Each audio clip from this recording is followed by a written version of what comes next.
Hello दोस्तों, स्वागत है आपका मेरे यूट्यूब चैनल परीक्षा प्लान में। तो कैसे हैं आप लोग? आई होप अच्छे होंगे।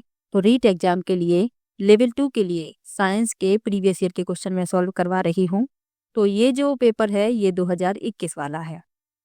इसके पहले 2 वीडियो आ चुके हैं जिसमें मैं 2022 वाले पेपर के साइंस के क्वेश्चन सॉल्व करवा चुकी हूँ। ये 2021 वाला पेपर है।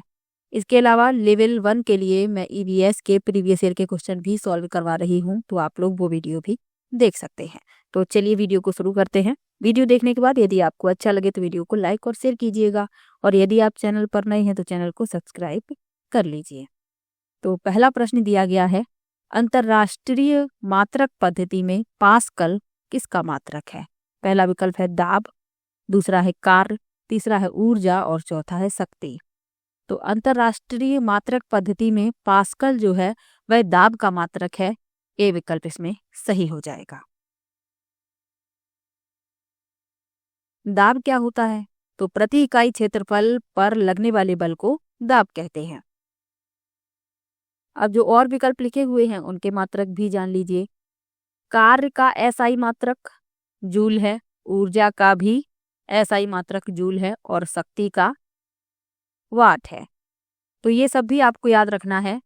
अंतरराष्ट्रीय मात्रक पद्धति यानी कि एसआई पद्धति, तो ये भी याद रखिएगा। चलिए अगले प्रश्न पर चलते हैं। ऊष्मा संचरण की किस विधि द्वारा सूर्य से उत्सर्जित ऊष्मा पृथ्वी तक पहुंचती है? पहला है संवहन, दूसरा है चालन, तीसरा है विकिरण और चौथा है संवहन और चालन दोनों। तो ये ऊष्मा स्थानांतरण की 3 विधियां हैं, चालन, संवहन और विकिरण। चालन जो होता है ये ठोसों में होता है, संवहन तरल पदार्थों में होता है। अब इसमें पूछा गया है कि किस विधि द्वारा सूर्य से उत्सर्जित ऊष्मा पृथ्वी तक पहुंचती है, तो वह है विकिरण। क्योंकि इसे माध्यम की आवश्यकता नहीं होती, तो सी विकल्प इसमें सही हो जाएगा। तीनों ही जो ऊष्मा स्थानांतरण की 3 विधियां हैं तीनों ही आपको पता होनी चाहिए, चालन, संवहन और विकिरण। चलिए अगले प्रश्न पर चल। अगला प्रश्न दिया गया है, परस्पर 60 अंश के कोण पर रखे 2 समतल दर्पणों के मध्य एक वस्तु रखी है, बनने वाले प्रतिबिंबों की संख्या होगी। तो जो समतल दर्पण होता है इससे बनने वाला प्रतिबिंब आभासी तथा सीधा होता है। अब हमें बताना है कि जो प्रतिबिंब बनेंगे वह कितने बनेंगे। तो एक फॉर्मूला होता है, क्या होता है? n बराबर 360 अंश बटे में x माइनस 1। अब जो n है ये है बनने वाले प्रतिबिंबों की संख्या, और जो x है ये है जो कोण दिया गया है हमें, यानी कि दर्पणों के बीच का कोण जो हमें 60 अंश दिया है। अब इसी से हम n का मान निकाल लेंगे। तो n बराबर 360, x का मान रख देंगे 60 माइनस 1। ये 60 से 360 6 बार कट जाएगा और 6 से 1 घट जाएगा। तो जो बनने वाले प्रतिबिंबों की संख्या है वह हो जाएगी 5। सी विकल्प इसमें सही हो जाएगा। आपको जो फॉर्मूला है वह याद रखना है, इसी से प्रतिबिंबों की संख्या ज्ञात होगी। ये फॉर्मूला आपको याद रखना है। समतल दर्पणों में पूछा गया है तो यही फॉर्मूला लगाएंगे। अगला प्रश्न है, ध्वनि की तीव्रता ध्वनि के द्वारा निर्धारित की जाती है। पहला विकल्प है आयाम, दूसरा है आवृत्ति, तीसरा है तारत्व और चौथा है आवर्तकाल।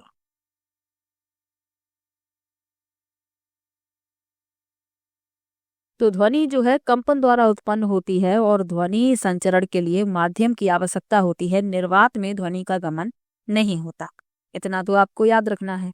अब इसमें पूछा गया है कि जो ध्वनि की तीव्रता है द्वारा निर्धारित की जाती है, किसके द्वारा निर्धारित की जाती है? तो ध्वनि की तीव्रता आयाम द्वारा निर्धारित की जाती है। पहला विकल्प इसमें सही हो जाएगा।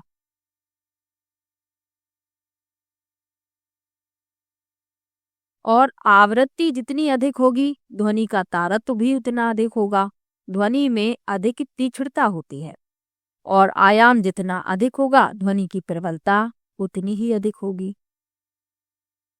ध्वनि का जो तारत्व होता है वह आवृत्ति पर निर्भर करता है। तो ये सामान्य बातें हैं, आपको याद रखनी है। इसमें पहला विकल्प सही हो जाएगा। अगला प्रश्न है, जब किसी वस्तु को अवतल दर्पण के समक्ष उसके वक्रता केंद्र पर रखा जाता है तो बना प्रतिबिंब होगा। पहला है वास्तविक उल्टा और वस्तु से छोटा, दूसरा है वास्तविक उल्टा और वस्तु के साइज के बराबर, तीसरा है आभासी सीधा और वस्तु से छोटा, और चौथा है आभासी सीधा और वस्तु के साइज के बराबर। तो पूछा गया है कि जब किसी वस्तु को अवतल दर्पण के समक्ष उसके वक्रता केंद्र पर रखा जाता है तो जो प्रतिबिंब बनता है वह होता है वास्तविक उल्टा और वस्तु के साइज के बराबर। बी विकल्प इसमें सही हो जाएगा। अगला प्रश्न दिया गया है फ्यूज तार जिस आधार पर कार्य करता है वह है। पहला है धारा का चुंबकीय प्रभाव, दूसरा है धारा का रासायनिक प्रभाव, तीसरा है धारा का ऊष्मीय प्रभाव और चौथा है धारा विद्युत चुंबकीय प्रेरण। अब इसमें बताना है कौन सा सही है। फ्यूज तार जिस आधार पर कार्य करता है। तो फ्यूज एक सुरक्षा उपकरण होता है जो विद्युत परपथों और संभावित आग से होने वाली नुकसान से बचाता है। फ्यूज में कुछ विशेष पदार्थों से बने तार होते हैं जो उनसे गुजरने वाली बड़ी विद्युत धाराओं के प्रवाहित होने पर जल्दी से पिघल जाते हैं और टूट जाते हैं। तो पहले इनका प्रयोग किया जाता था फ्यूज का, लेकिन अब इनका प्रयोग कम किया जाता है और इनकी जगह पर एमसीबी का प्रयोग किया जाता है। अब इसमें पूछा गया है कि फ्यूज तार जिस आधार पर कार्य करता है तो वह है धारा का ऊष्मीय प्रभाव। सी विकल्प इसमें सही हो जाएगा।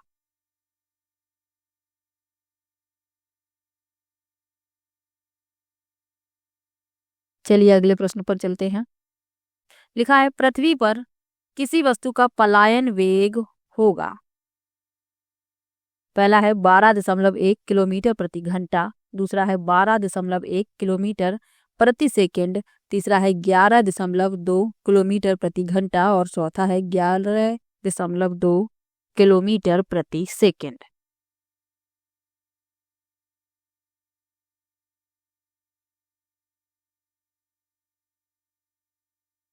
तो पृथ्वी के गुरुत्वाकर्षण से बचने के लिए आवश्यक न्यूनतम वेग पलायन वेग कहलाता है। पृथ्वी पर किसी वस्तु का पलायन वेग 11.2 किलोमीटर प्रति सेकंड है। डी विकल्प इसमें सही हो जाएगा। तो यदि कोई वस्तु इस गति या उससे अधिक गति से गुजरती है तो वह पृथ्वी के गुरुत्वाकर्षण से बच जाएगी और वापस पृथ्वी पर कभी नहीं आएगी। तो डी विकल्प इसमें सही है। चलिए अगले प्रश्न पर चलते हैं। लिखा है कागज पर उपलब्ध दस्तावेज अथवा चित्रों को कंप्यूटर की डिजिटल मेमोरी में संग्रहित करने के लिए उपयोग में ली जाने वाली युक्ति है। पहला है OMR, दूसरा है स्कैनर, तीसरा है प्लॉटर और चौथा है MICR।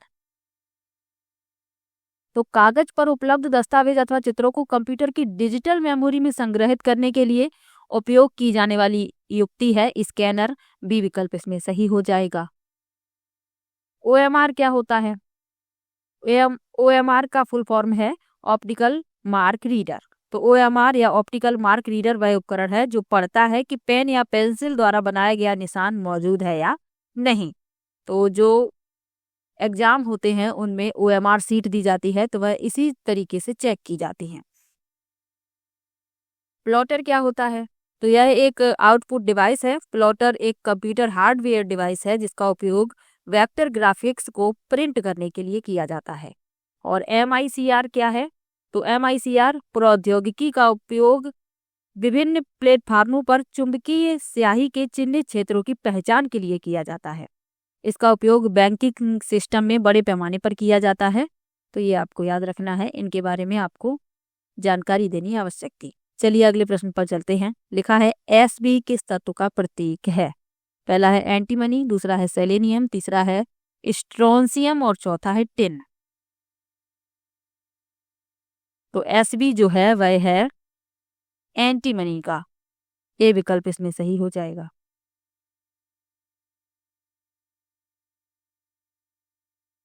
और जो विकल्प लिखे हुए हैं, सेलेनियम का Se है,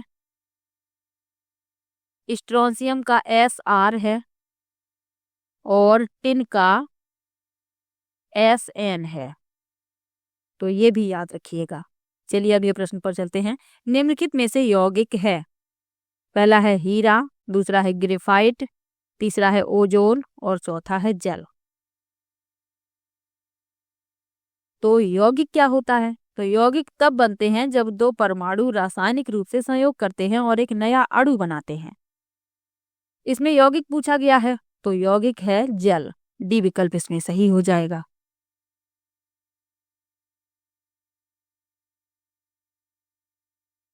और हीरा, ओजोन, ग्रेफाइट ये सभी क्या है? तत्व हैं। तो तत्व वे पदार्थ होते हैं जो एक ही प्रकार के परमाणुओं से बने होते हैं। चलिए अगले प्रश्न पर चलते हैं। लिखा है एल्यूमिनियम सल्फेट का रासायनिक सूत्र है। पहला है Al2SO4, दूसरा है Al3SO4 का होल ट्वाइज, तीसरा है Al2SO4 का होल थ्राइज और चौथा है AlSO4 का होल थ्राइज। तो एल्यूमिनियम सल्फेट का रासायनिक सूत्र पूछा गया है, सी विकल्प सही हो जाएगा, Al2SO4 का होल थ्राइज। निम्नलिखित में से सबसे कम गलनांक वाला धातु है। पहला है गैलियम, दूसरा है बिस्मिथ, तीसरा है एंटीमनी और चौथा है आर्सेनिक। तो सबसे कम गलनांक वाली धातु पूछी गई है, तो सबसे कम गलनांक वाली धातु है गैलियम। ए विकल्प इसमें सही हो जाएगा। अब गलनांक क्या होता है? तो गलनांक वह तापमान होता है जिस पर ठोस पिघलकर द्रव बन जाता है। अगला प्रश्न है क्षारीय माध्यम में फिनोप्थिलीन सूचक का रंग होता है। पहला है सफेद, दूसरा है गुलाबी, तीसरा है पीला और चौथा है हल्का हरा। क्षारीय माध्यम में पूछा गया है तो क्षारीय माध्यम में फिनोप्थिलीन सूचक का रंग होता है गुलाबी। बी विकल्प इसमें सही हो जाएगा। और अम्लीय माध्यम में यह रंगहीन रहता है, तो ये भी याद रखिएगा। अगला प्रश्न दिया गया है निम्नलिखित संश्लेषित रेशों में कौन सा एथिलीन ग्लाइकोल और टेरिफिथैलिक अम्ल का बहुलक है। पहला है आर्लोन, दूसरा है डेक्रोन, तीसरा है नाइलॉन और चौथा है रेयन। तो इस प्रश्न में बी विकल्प सही हो जाएगा, डेक्रोन। तो डेक्रोन एक सहबोलक प्रबल और प्रभाव प्रतिरोधी है। यह रंगहीन होता है और इसमें उच्च पारदर्शिता होती है। यह मुख्य रूप से संश्लेषित रेशों के लिए उपयोग किया जाता है। इसे विभिन्न मात्रा में कपास के साथ मिलाने से ऐसे कपड़े मिलते हैं जो टिकाऊ, आसानी से रंगे और सिल्वर प्रतिरोधी होते हैं। और इसका उपयोग बोतलें और पैकेजिंग सामग्री बनाने के लिए भी किया जाता है। तो इतना याद रखिएगा। चलिए अगले प्रश्न पर चलते हैं। लिखा है आगमन विधि का एक शिक्षण सूत्र है। पहला है सामान्य से विशिष्ट की ओर, दूसरा है सूक्ष्म से स्थूल की ओर, तीसरा है नियम से उदाहरण की ओर और चौथा है ज्ञात से अज्ञात की ओर। तो आगमन विधि में पहले उदाहरण दिए जाते हैं और जो नियम होता है उसे बाद में बताया जाता है। तो आगमन विधि का शिक्षण सूत्र है पूछा गया है तो ज्ञात से अज्ञात की ओर, यानी पहले जिसके बारे में हमें जानकारी होती है वह बताया जाता है, फिर नियम बताया जाता है। जिसके बारे में हमें जानकारी नहीं होती तो ज्ञात से अज्ञात की ओर। डी विकल्प इसमें सही हो जाएगा। अगला प्रश्न दिया गया है वायरस जनित रोग है। पहला है टाइफाइड, दूसरा है मलेरिया, तीसरा है रेबीज और चौथा है दस्त। तो वायरस जनित रोग है रेबीज। सी विकल्प इसमें सही हो जाएगा। टाइफाइड जो है यह बैक्टीरिया द्वारा होता है और मलेरिया प्लाज्मोडियम द्वारा यानी प्रोटोजोआ द्वारा। अगला प्रश्न दिया गया है ईस्ट खमीर एक उदाहरण है। पहला है जीवाणु का, दूसरा है कवक का, तीसरा है विषाणु का और चौथा है शैवाल का। तो ईस्ट यानी खमीर एक उदाहरण है कवक का। बी विकल्प इसमें सही हो जाएगा। ईस्ट जो होते हैं एकल कोशिका वाले जीव हैं और वे अवायवीय रूप से श्वसन करते हैं और इस प्रक्रिया के दौरान अल्कोहल उत्पन्न करते हैं। इसीलिए इनका उपयोग वाइन और बियर बनाने के लिए किया जाता है। अगला प्रश्न दिया गया है निम्नलिखित में से कौन सा शीत आवास का पादप है। पहला है हाइड्रिला, दूसरा है बांस, तीसरा है नागफनी और चौथा है सोल्डेनेला। तो शीत आवास का पादप पूछा गया है तो सोल्डेनेला। डी विकल्प इसमें सही हो जाएगा।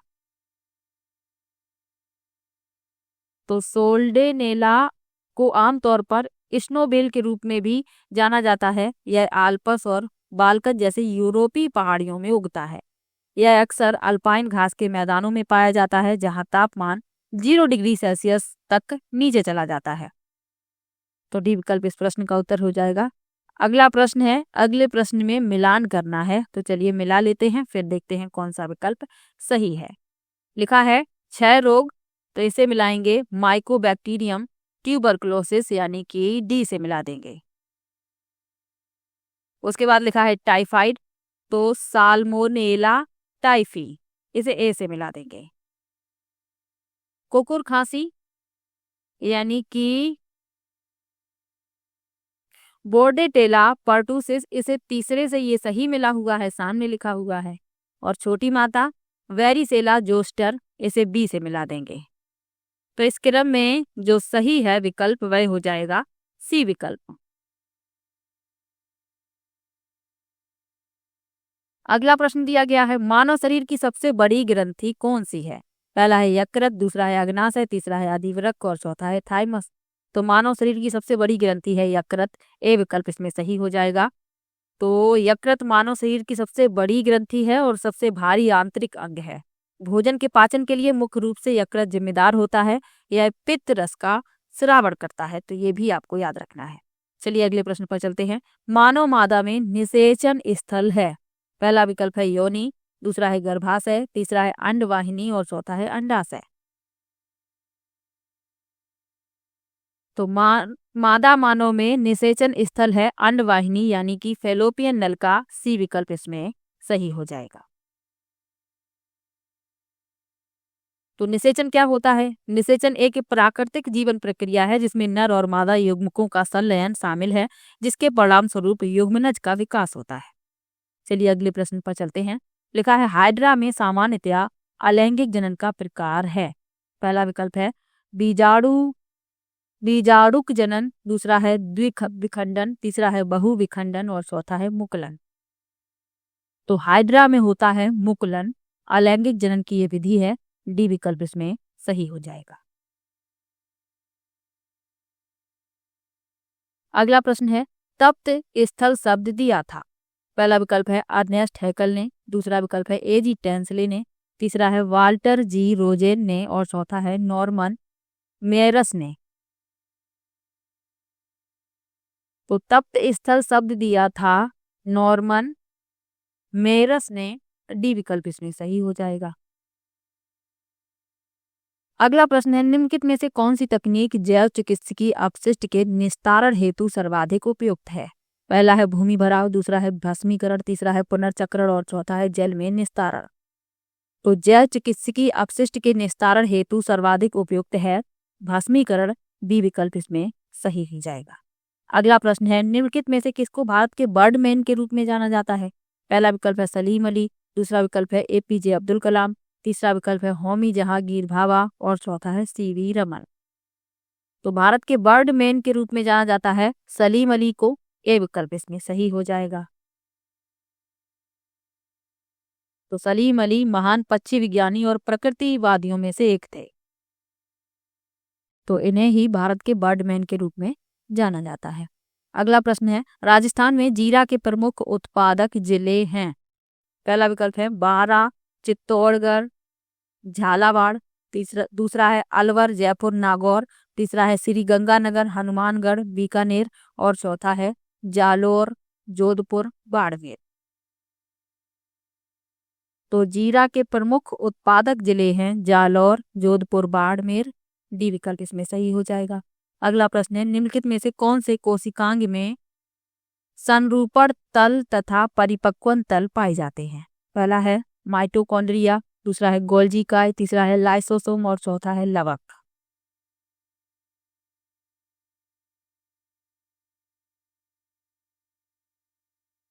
तो इस प्रश्न में बी विकल्प सही हो जाएगा, गोल्जी काय। तो कैमिलो गोल्जी ने पहली बार केंद्रक के पास घनी दागदार जालीदार संरचनाओं का अवलोकन किया। इन्हें बाद में उनके नाम पर गोल्जी बॉडीज नाम दिया गया।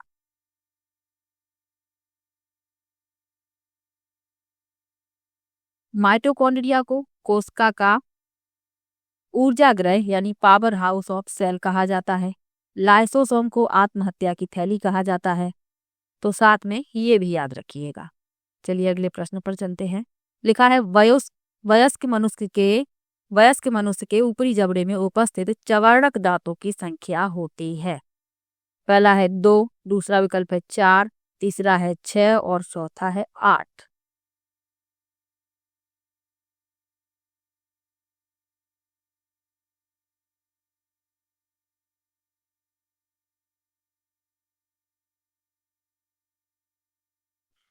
तो एक सामान्य स्वस्थ मनुष्य में कुल 32 दांत होते हैं। इन्हें 4 श्रेणियों में बांटा गया है: चवर्णक, अग्र चवर्णक, रदनक और कृंतक। और इनके कार्य भी अलग अलग होते हैं। तो जो चवर्णक दांत होते हैं इनकी कुल संख्या 12 है, यानी कि प्रत्येक जबड़े में 6, ऊपर के जबड़े में 6, नीचे के जबड़े में 6।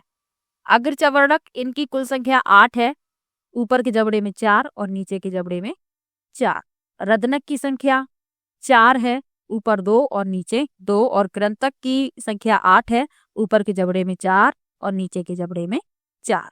इसमें चवर्णक दांतों की संख्या पूछी गई है, तो कुल संख्या 12 होती है और प्रत्येक जबड़े में 6 होते हैं। तो सी विकल्प इसमें सही हो जाएगा। चलिए अगले प्रश्न पर चलते हैं। सी विकल्प इसमें सही हो जाएगा। निम्नलिखित में से कौन सा विज्ञान के उत्पाद के अंतर्गत आता है?